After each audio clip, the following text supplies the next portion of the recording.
dear beloved, Boss Mike, Cervera.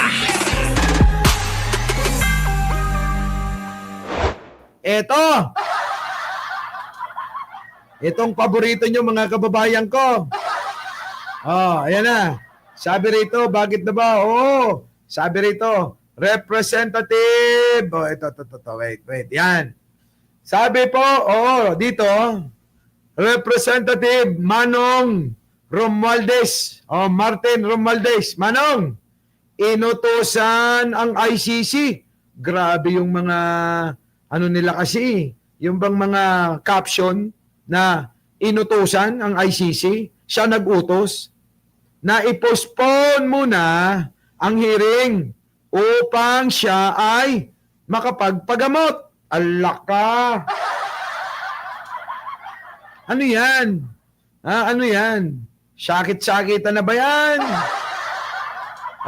Sabi po rito, hindi naman pala inutos kung maka-caption kayo eh. Sobra kayong manira kay Manong Martin. Bibigyan na naman ng mali siya yan eh. Di ba?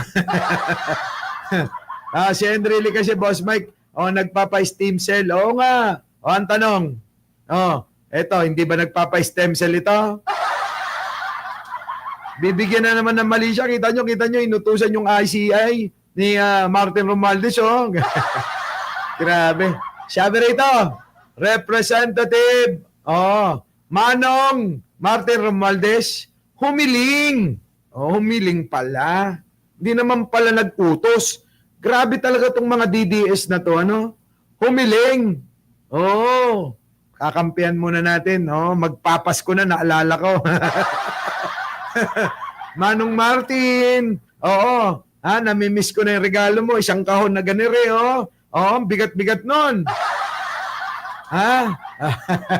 Eto na, mga kababayan, basahin natin Manong Martin, Representative Martin Romualdez, humiling ng pagpapaliban ng ICI hearing dahil sa pagpapagamot. Kita nyo? Humiling si Leyte. Paulit-ulit. Siya ICC na ipagpaliban muna ang nakatagdang pagdinig upang siya ay magpapagamot. Ayon sa mambabatas, kinakailangan niyang sumailalim sa isang medical procedure. Kaya't hindi siya makakadalo sa itinakdang hearing sa October 22. Laka. Di ba? Hindi tayo sa regalo. Hindi Ba't ganito? Pagka po ba nasasakdal talagang uso yung magkasakit? Ako nangangamba mga kababayan, baka mamaya hindi na bumalik si Manong Martin Kaya yung mga makamardin dyan, titigan nyo na siya. Pwede? Kaya yung makamartin, titigan nyo ng maigi si Manong. Baka hindi na kasi bumalik. Pero alam nyo mga kababayan, maging patas tayo. Sa totoo lang. Para naman di nagtatampo yung mga ilan. Bakit ba pinanggigilan nyo si Martin? Dapat sabay nyo na si Bongo. ICI baka nakikinig kayo sa bulong nung Judas may Judas mga kababayan dyan. May Judas sa gabinete ni Manong Bongbong. ICI, huwag kayong magpapadikta. Gawin nyo lahat yung nararapat. Ako'y nagtataka, bakit kailangan na umpisahan ang investigasyon? Saan? Sa 2022 lang. Diba? Tama? Bakit? Hindi ba pwedeng 2016 hanggang sa 2022? Kahit man lang sana ICI, naku, babanatan ko kayo. Re-recruiting ko pa lahat. Addictus Rex, pamalita mo. Jay Sales, Abay, maging balanse kayo. Lagi lang kayo nakatutok kay Manong Martin ko Tapos, si Bongo, ano yun? Kamukha ni Jack Ma? Ano? Kung hindi pa kayo mabibengga, hindi nyo pa mababanggit pangalan niya. Tama, hindi nyo ba napapansin mga kababayan ko? Hindi nyo napapansin? Bakit ba? Tila, ito ha, bakit tila ho hindi nababanggit si Bongo kailan lang? Huling-huli na. Bakit si Manong Martin, si Manong Martin, si Saldi ko, Manong Saldi, pwede naman tayong magbati eh. Ha? Bakit si Saldi ko? Bakit si Martin ng Martin? Bakit hindi nyo isabay sila Chis Escudero? Tama ho? Bakit hindi nyo isabay si Villanueva at saka si Jingo Estrada? Di ba? Sabay nyo na rin si Bongo. Yun ang hirap sa inyo eh. Ngayon, ang tanong, di ba kayo nagtataka? Bakit hindi nababanggit yung mga pangalan nila? Hindi kayo nagtataka? Kasi si Manong Bongbong napakabait eh. Oo. Ang bait-bait ni Pangulo, mga kababayan,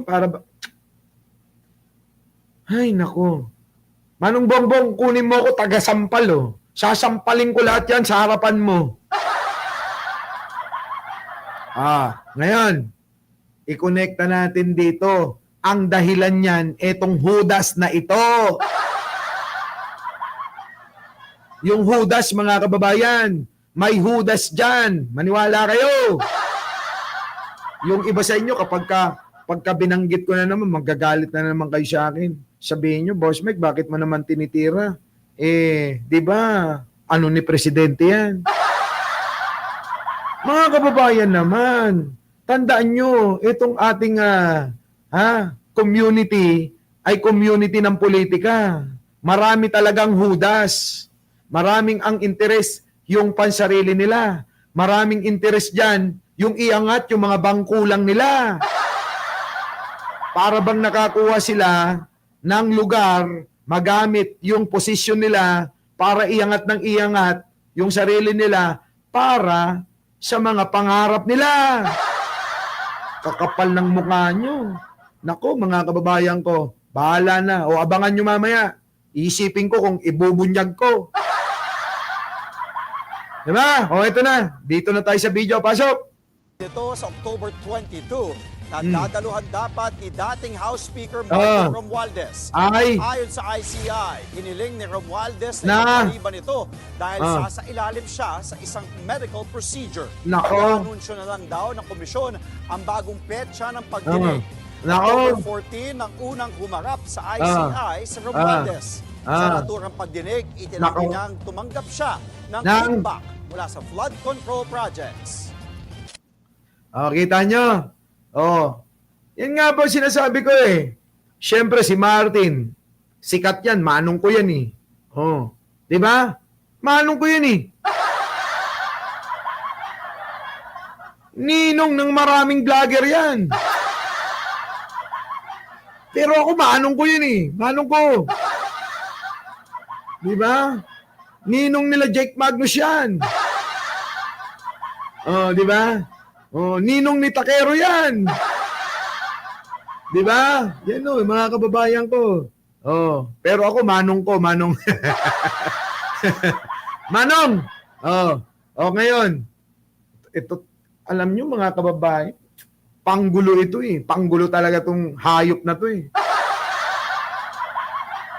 Panggulo eh, mga kababayan ko. Biruin ninyo mga kababayan eh. Tignan nyo ho. Yung mga iba mga kababayan, tulad ni Bongo, abay hayahay eh. Tulad ni Chis Escudero, nabanggit na nga mga kababayan, na na yan si Chis Escudero eh, nakinabang turo sa kapatid, sa asawa ng kapatid, sa may kanyang best friend. Lahat na eh. Ang tinutukoy ko rito, hindi ba kayo nagtataka kung bakit tong si Bongo, si Chis Escudero, hindi pa iniimbitahan ng ICI? Di ba kayo nagtataka? Bakit si Manong Martin lang ang laging may merong schedule ng pagpunta dyan? Di ba mga kababayan ko? Bakit?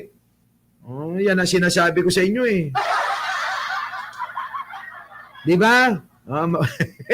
Super malasakit din si Jam Magno po. Hindi ako nagmamalasakit. Doon lang ako sa tama. Wala akong pagmamalasakit dyan. Hindi, doon lang tayo sa tama mga kababayan ha. Pansinin nyo, ang tagal-tagal na ho ng panahon. Bakit to? Binanggit na nga itong si Bongo, ang laki-laki ng ebidensya, kasing laki ng mukha ni Sara. CLTG, pangalan na ni Bongo yan. Ewan ko kung mga bobo tong mga... Nako! CLTG. Oh, Christopher Lawrence. Oh, Tesoro. Mukhang toro. Hindi. Pisot ang mukha nun, Boss Mike. Oh, go! Diba? Yun na yun eh, hindi nyo pa magets. Nakapangalan kay Bongo. Dami lang yung tatay niya eh. Ewan ko sa inyo. Oh, mamaya, mga kababayan, abangan nyo ha. Abay, babanatan ko talaga yan. Bahala na. Nabos pa tayo ng oras. Abangan nyo, mamaya. Nagugutom lang ako. Oo, buti na lang. Nagbigay ng si... si Leonora Brown, thank you sa palansya. Muli, mga kababayan, opo. Mamaya, ibubunyag natin yan. Thumbnail pa lang, makikita nyo na itsura niyang hayop na hudas na yan. Muli, mga kababayan, ako po ang inyong lingkod, Mike Cervera po. Laging nagsasabing, mahalin natin ang ating kapwa, pagdasal po natin lagi ang ating bansa. Maraming salamat po. Our beloved Boss Mike Cervera.